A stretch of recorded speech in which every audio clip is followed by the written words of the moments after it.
हमारे संस्कृत के सिलेबस में जो प्रथम इकाई है उसमें जो प्रथम बिंदु है उसमें वेदों का काल बताया गया है। उसमें कुछ भारतीय विद्वान और कुछ पाश्चात्य विद्वान दिए हैं। उनके माध्यम से हमें वेदों का रचनाकाल बताना है।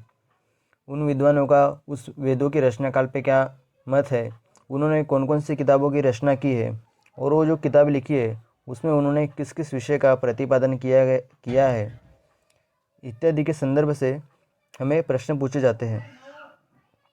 तो हम देखते हैं सर्वप्रथम मैक्स मुलर। इन्होंने एक किताब लिखी है a history of ancient Sanskrit literature. यह 1859 में इन्होंने लिखी है और इस किताब का विषय है, इसमें वेदों के काल का प्रयास किया गया है। फिर दूसरी किताब है tips from a German workshop. इस किताब में उन्होंने अपने मत पर शंका होने पर 1200 विक्रम पूर्व से वेदों का जो काल है उसे बढ़ाकर 1500 विक्रम पूर्व बताया। उसके बाद इनकी तीसरी रचना है फिजिकल रिलीजियन अर्थात भौतिक धर्म। यह 1890 में इन्होंने लिखी है और उस किताब का विषय है, इन्होंने इस किताब में अपनी भूल को स्वीकार करते हुए ऐसा लिखा है कि इस भूतल पर ऐसी कोई भी शक्ति नहीं है कि जो वेदों का रचनाकाल बता सके। उसके बाद है कुछ प्रश्न हम देखते हैं कि मैक्स मुलर ने ऋग्वेद का रचनाकाल क्या बताया। 1200 विक्रम पूर्व। दूसरा प्रश्न, भाषा शास्त्र के आधार पर वेदों के काल निर्धारण का प्रथम प्रयास किसने किया। Max Muller. तीसरा प्रश्न है, मैक्स मुलर ने वैदिक वाङ्मय का कितने भागों में विभाजन किया। तो यह है 4 भागों में विभाजन किया, छंद काल, मंत्र काल, ब्राह्मण काल और सूत्र काल। उसके बाद चौथा प्रश्न है हमारा, मैक्स मुलर के अनुसार छंद काल का समय क्या है। 1200 विक्रम पूर्व से 1000 विक्रम पूर्व। पांचवा प्रश्न, मैक्स मुलर के अनुसार मंत्र काल का समय 1000 विक्रम पूर्व से 800 विक्रम पूर्व। छठवां प्रश्न है, मैक्स मुलर के अनुसार ब्राह्मण काल का समय 800 विक्रम पूर्व से 600 विक्रम पूर्व।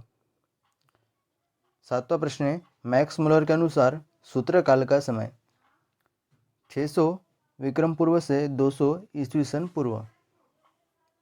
उसके बाद के विद्वान हैं ए वेबर। इनके बारे में हम देखते हैं।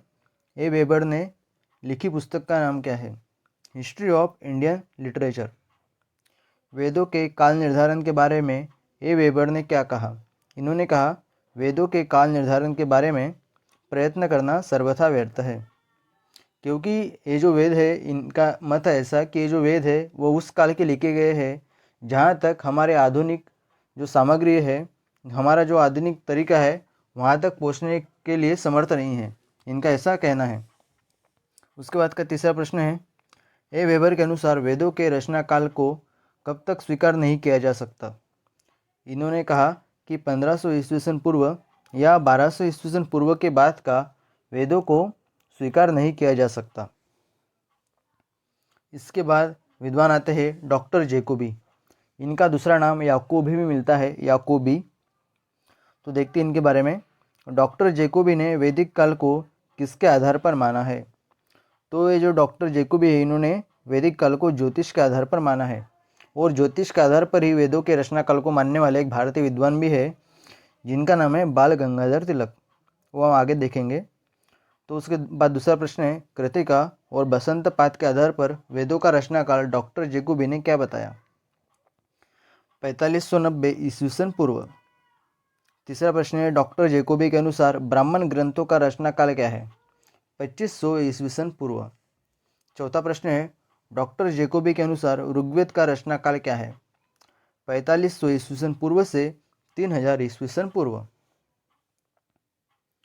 उसका पांचवा प्रश्न है, जेकोबी के अनुसार ब्राह्मणों का रचना काल क्या है। 3000 ईस्वी सन पूर्व से 2000 ईस्वी सन पूर्व। छठवां प्रश्न है, जेकोबी ने अपने मत की पुष्टि किसके आधार पर की। इन्होंने अपने जो मत है उसकी पुष्टि ऋग्वेद के मंडूक सूक्त की ऋचा और दूसरी इन्होंने युक्ति ध्रुव तारा दी है। इन 2 युक्तियों के माध्यम से इन्होंने अपने मत की पुष्टि की है। उसके बाद हमारे एक भारतीय विद्वान आते हैं बाल गंगाधर तिलक। वैदिक साहित्य पर खोज करने वाले प्रथम भारतीय विद्वान कौन है, ऐसा प्रश्न आ जाता है तो उसका उत्तर है बाल गंगाधर तिलक। उसके बाद दूसरा प्रश्न है, बाल गंगाधर तिलक किस आधार पर वेदों का रचना काल मानते हैं? यह ज्योतिष के आधार पर वेदों का रचना काल मानते हैं। तिलक के अनुसार वेदों का काल क्या है? तिलक के अनुसार वेदों का काल 4000 से 2500 ईस्वी पूर्व है। चौथा प्रश्न है, वसंत संक्रांति के आधार पर वैदिक साहित्य का तिलक ने कितने भागों में विभाजन किया? इन्होंने 4 भागों में विभाजन किया, अदिति, मृगशिरा, कृतिका और अंतिम काल। तिलक के अनुसार अदिति का समय क्या है? इसका समय है 6000 ईस्वी पूर्व से 4000 विक्रम पूर्व। दूसरा है, मृगशिरा का समय तिलक के अनुसार क्या है? 1400 से 2500 ईस्वी पूर्व यह मृगशिरा का समय है। उसके बाद है तिलक के अनुसार कृतिका का समय, इसका समय है 2500 से 1400 ईस्वी पूर्व। उसके बाद 8वां प्रश्न है, तिलक के अनुसार अंतिम काल का समय क्या है? इन्होंने इसका समय बताया है 1400 से 500 विक्रम पूर्व। इसके बाद इनका एक ग्रंथ आता है जिसका नाम ओरायन है, तो इसके रचयिता पूछे गए हैं, तो इसके रचयिता है बाल गंगाधर तिलक।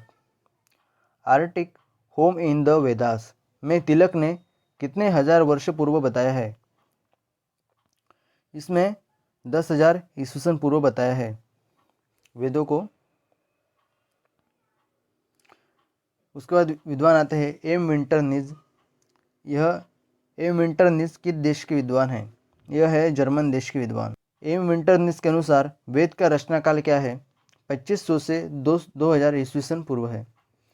और किन दो विद्वानों के मध्य का समय एम विंटरनिज ने ऋग्वेद का स्वीकारा है? इनका मत है कि जैकोबी और जो तिलक है इनके बीच का समय एम विंटरनिज ने वेदों का रचनाकाल स्वीकारा है।